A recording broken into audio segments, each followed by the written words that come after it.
and evolution of natural selection from an information-centric perspective. And today I'm going to talk about, this is a problem we've really been struggling with and not made all that much headway on, but I think the closest we've come to getting anywhere is in this most recent paper. This is work from a graduate student of mine, Ryan McGee, and former graduate student now at Washington University as a postdoc in collaboration with Olivia Koster-Litzbin-Kerr and Artem Kaznachi. And so, you can picture that if you want to see there's preprint and on the bioarchive and so on.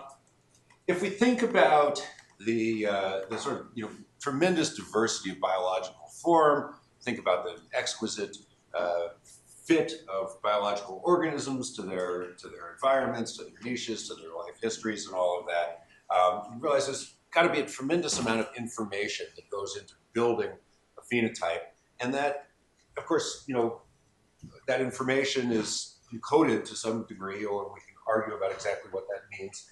And philosophers do when they goaded me into arguing with them about it. But that information is encoded in the genotype. And then we can ask, well, where does that information come from? And before Darwin, it was divine creation, and then Darwin gives us a mechanism. And so a lot of that information, especially the adaptive parts of it, are coming from natural selection. And so in particular, and this is this guy. This is from yesterday. This guy was up in Grassy Lakes, way up on a cliffside, in a cave. That's his nest there. But in any case, organisms need to. I like this because it feels like someone said this is that they say he's more mountain than owl. And so organisms need to match their phenotypes to their environments. They need to match them to their niches, their life histories, etc. And natural selection is taking that information, coding that into genomes.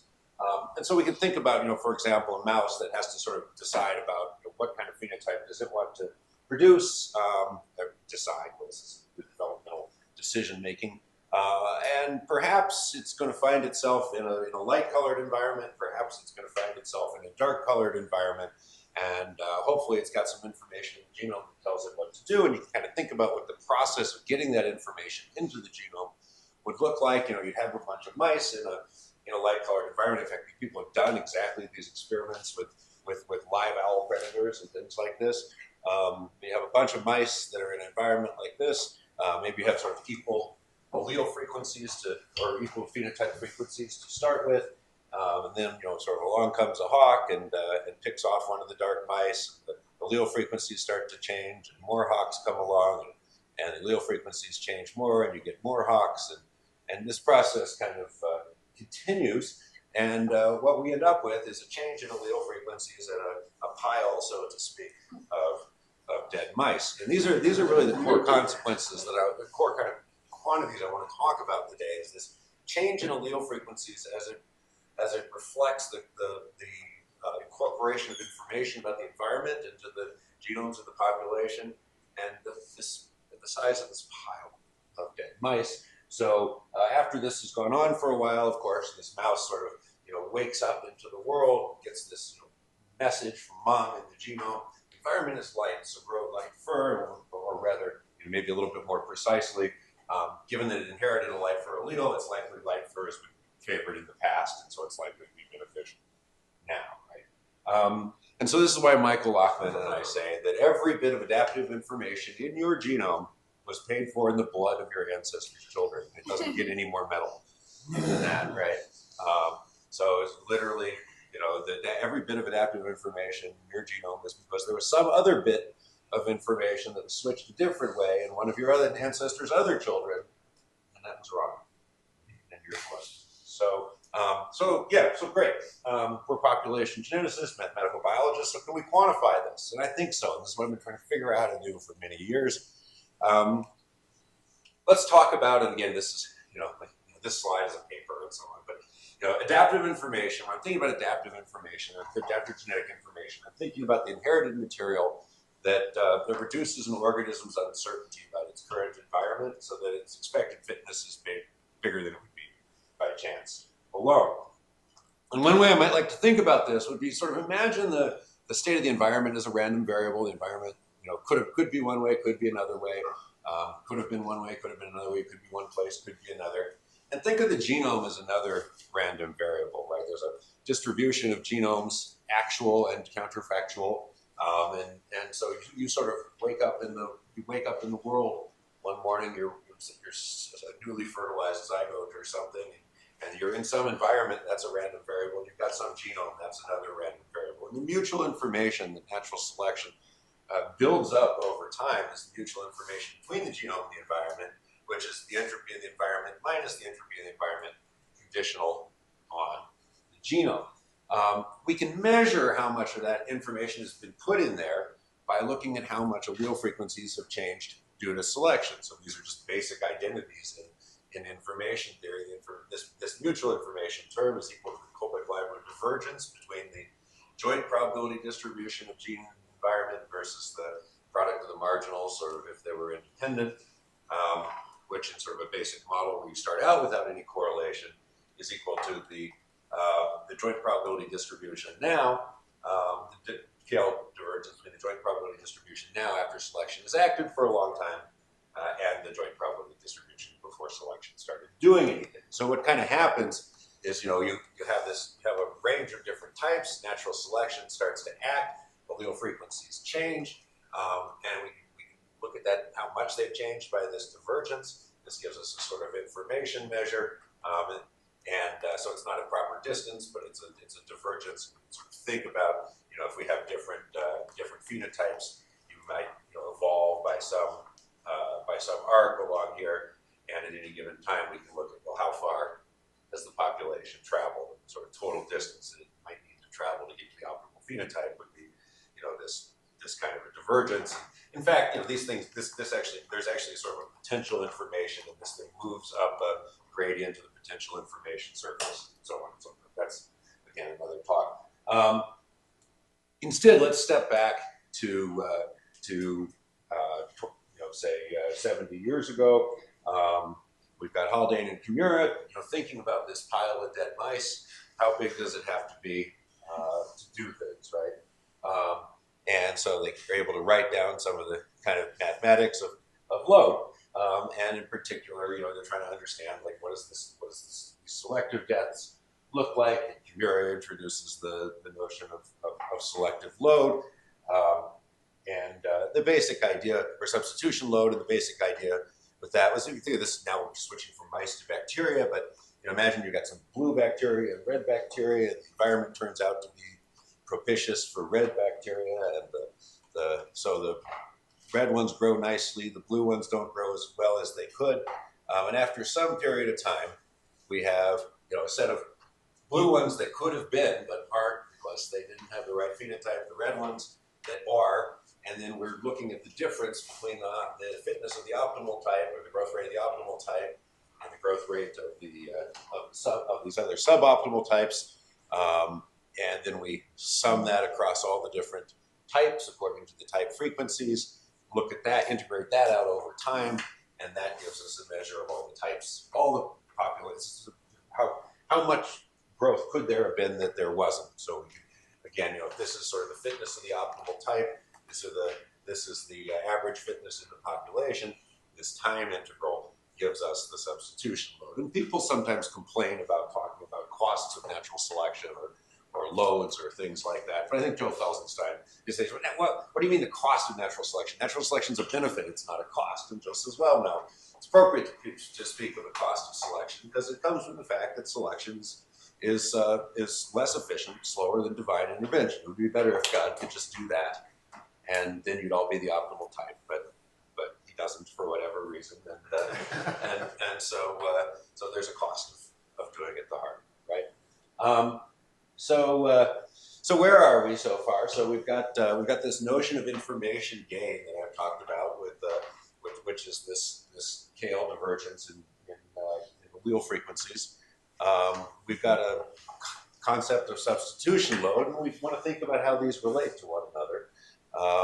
And the first thing is that Kimura shows in his 61 paper that as time gets large, these are equal. So as time gets large, information gain equals the substitution load, converges to the substitution load, which is remarkable because these are very different kinds of quantities. Turns out if you use Kimura's model, you can prove, and we do, that not only do they equal each other at t as t goes to infinity, but the load is a strict upper bound, or there's an upper bound on the information game as well. And then little aside, right? So units? What's that? What are the meaningful units? These are substitution load. So information gain is. I mean, that's part of what's amazing about it, right? So the substitution load is like a fold. It's like a fold. Substitution load is like a fold loss in potential growth, and so information gain is measuring fold changes in information. So fold or bits essentially are the units. So so a little aside, right? So Kimura is thinking about this sort of substitution load problem, and this is what it's holding to. Well, there are all these different loci, and so you got substitution load here and substitution load there, and there, and there, and there, and there, and there, and oh, the load is too damn high, right? And so substitution load becomes so large, no species can tolerate it. I know.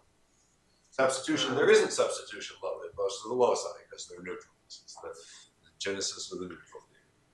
So yeah, so this is sort of all based on this theoretical model, a thought experiment, if you will, that Kimura does. And it was only possible to be a thought experiment when Kimura wrote the paper, but now we can move past that with sort of current lab technology, and we can actually do this thought experiment in practice in the lab. So we did it. We started out with a bunch of different strains of bacteria. These were different variants of the RPOB locus with different fitnesses in basic growth medium. We label them with fluorescent labels. We grow them up in stationary phase for sort of grow away from stationary phase, grow up in exponential growth for 36 hours, so hopefully constant growth conditions. And then you can sort of see the changing allele frequencies just in the stacks of plates that we have afterwards. We can look by measuring the frequencies of the different strains. We can measure this these sort of this divergence term. Look at how much information has gone into the population by so these are these information measures by measuring the growth rates of the various strains.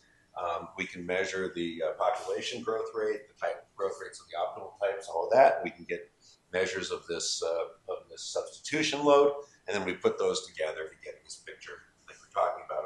What happens to substitution load? What happens to the amount of information acquired? And this is what we find. So typical trace, we see sort of one type replacing the other, and then we see something like this, and that's not good because these are supposed to converge, and this one's only supposed to be smaller. So what went wrong, right? So is Kimura wrong? What happened?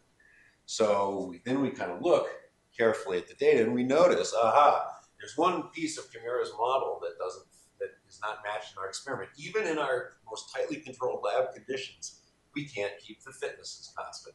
So there's some fitness fluctuation over time in that system.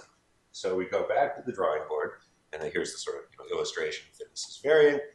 We go back to the drawing board. Kimura has this model where fitnesses are completely constant. Now we just adjust that and create what we call mismatch load, where we allow fitnesses to vary over time. Redo all the mathematics, and we can come up with another version of Kimura's basic formula. The same inequalities hold, same convergence holds. We replot this using our mismatch load, and now we get these beautiful curves like this. And these beautiful curves, in fact, show up, for all of the experiments we do, different strains competing against each other, starting at different starting frequencies and so on. And over, we see this relationship where the amount of information going into the population converges from below to the substitution load. Okay, that's the basic experiment, the basic finding. I'm just going to kind of tease where this goes next because I want to talk about loss and regret. And I want to talk about loss and regret, not out of sort of midlife issues, but rather out of computational learning theory issues. So loss is the payoff cost of a population playing or a player playing a strategy that's not perfectly tuned to the current state of the environment. Regret is the cost of having to learn that strategy. So, if you have an environment that's stochastic, you may, even playing the best possible strategy, you'll still suffer some loss because you'll get unlucky. But it may take you a while to even get to that best possible strategy. Regret is the part where you're like, well, damn it, I should have been able to just jump there by divine intervention, but I couldn't. So we have these concepts of loss and regret in computational learning theory. And by thinking about regret, we can extend very broadly our results about substitutional load from very simple models like the one I showed to more complicated ones that do all kinds of cool things and look at much more complicated environments. So what we can show in general is that the load of an evolving population is always bounded above by the load of the loss of the best population, best type in the population, plus this information gain. So this is load and load bounded by this plus this. So this is a loss term. This is a regret term, right?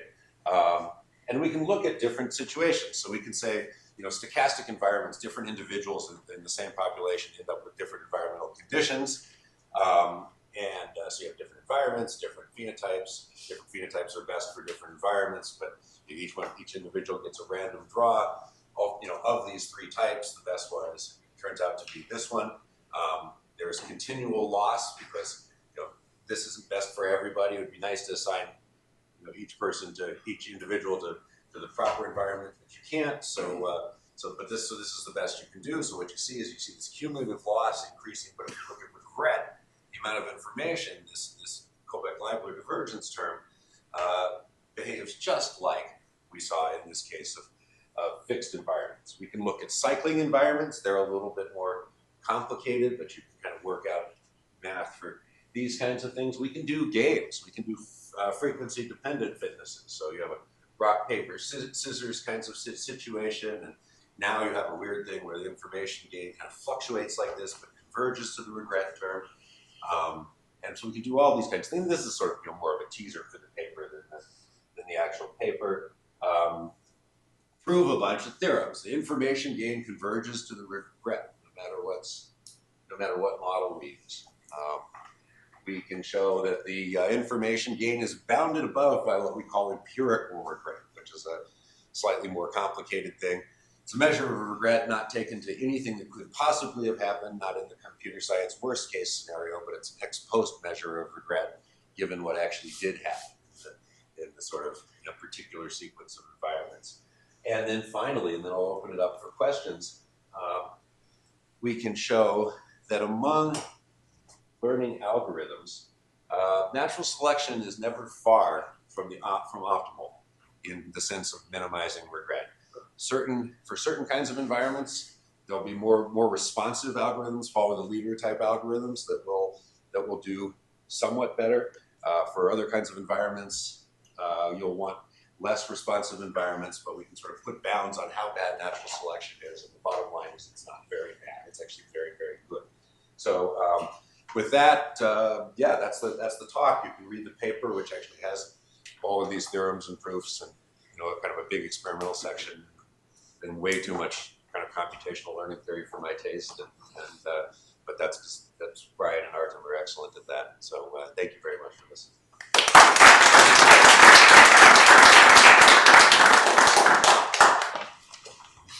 Couple questions, please. Yeah, Joanna. So, consider a case of not just generation to generation in the model you have, but multiple life history stages. Okay. And antagonistic play trope. Okay. So, one allele is better at one life history stage, Sure. one allele is better at the other. You could also think of fluctuating selection, like seasonally adapting flies or whatever. There's some are better at winter, some are better at summer. The cost of selection, in terms of your pile of dead mice, increases in an unbounded fashion. That's right. That's loss. Okay, so that's not going to converge to your information. No, that doesn't. It's regret that converges to information. Yeah. Okay. So because I think the history of this field is troubled by confusing load with, which Kimura did, with cost. That's right. So I think the separation between loss and regret solves this Yeah, so I confusion. think what you're doing has very little to do with cost. It's sort of about, it's about clarification of different modes.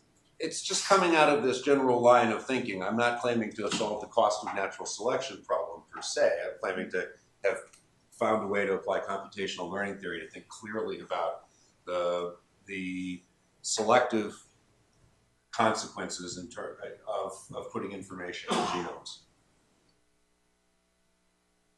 Sally. Is the discrepancy between the load and the information content that a selective death leads not only to the absence of that individual, but all of its descendants, so it takes a while for information to catch up? Or do you have another intuition? I don't have a good intuition for that, Sally. I wish I did. It's kind of stupid that I don't. But it may be thinking about. I need to figure that out. That's an excellent question. I should be able to say, oh, it's this. I don't quite know. I think it has to do with the curvature of the way these things are measured, but I don't have a sharper intuition than that. Do we have time? Let's let it get going. Thanks, Rob. Okay, thank you.